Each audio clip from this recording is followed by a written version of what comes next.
یا اللہ میں حاضر ہوں۔ اصلاح اعمال میں ہم کس طرح اپنے اللہ کی ہر بات پہ لبیک کہتے ہیں۔ شعبان، رمضان، یہ 2 ہمارے جو آنے والے مہینے ہیں بلکہ شروع ہونے ہی والے ہیں، اس میں کس طرح ہم اپنی اصلاح کر سکتے ہیں، کس طرح ہم اپنے آپ کو بدل سکتے ہیں، پوری طرح بدل سکتے ہیں۔ اگر آپ لوگ ایک دفعہ دل میں تہیہ کر لیں کہ ہمیں اللہ کی راہ میں دین پہ مکمل طور پر آنا ہے، تو انشاءاللہ تعالی اگر ہمارا ایمان پختہ ہے تو ہم ضرور کامیاب ہوں گے۔ میں اس بات کو صحیح طرح شاید نہیں سمجھا پا رہی، اس کے لیے یہ بیان سنتے ہیں کہ امیر اہل سنت ہمیں کیا بتا رہے ہیں، کیا سمجھا رہے ہیں۔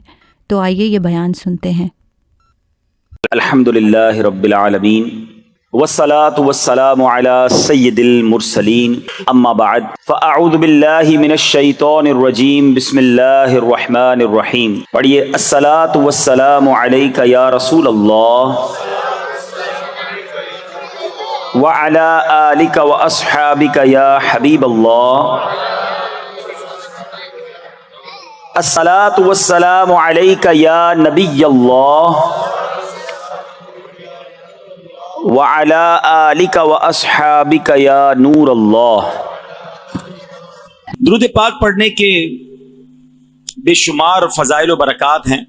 مصطفیٰ جان رحمت، شمع بزم ہدایت صلی اللہ تعالی علیہ وسلم کا فرمان عالی شان ہے کہ جو کوئی شخص حدیث پاک کا مضمون ہے مجھ پر ایک بار درود پاک پڑھے، اللہ کریم اس پر اپنی 10 رحمتیں نازل فرماتا ہے، اس کے 10 گناہوں کو مٹا دیتا ہے اور اس کے 10 درجات کو بلند فرماتا ہے۔